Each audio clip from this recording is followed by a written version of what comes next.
What about interventions to actually improve fatigue? And as I kind of alluded to, a lot of them will be centered around your lab values and your symptoms, right? First of all, just start with your diet. In general, the following advice works well.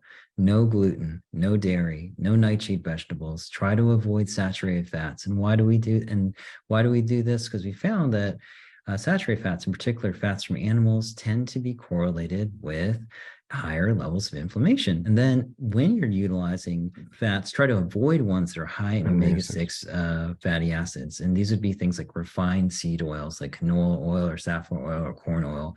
Instead, use things that are higher in omega 3 fatty acids. So, like fish oil, or my favorite, which is organic flaxseed oil.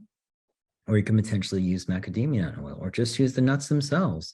Organic almonds, organic walnuts, organic macadamia nuts, There's a organic lot, yeah. peanuts. Other things, these are kind of more obvious, like lifestyle interventions, like trying to limit alcohol usage or smoking. If you're smoking, just try to. It's something that it's widely known is not good long term in terms of many chronic illnesses, high blood pressure, diabetes, heart disease, many things, cancer, obviously. And then other things that may not be quite as obvious. So, like limiting your exposure to certain environmental toxins. So, a lot of us aren't aware of this, but if you have plumbing leaks, you might be exposed to mercury or lead in your water. So, getting a good filtering system, I've installed a central filtering system in my house just to be on the safe side, and actually have extra filters in all of my faucets, particularly the ones I try to drink water from, just to ensure that I limit my exposure to heavy metals. And I encourage everyone to do that if you can.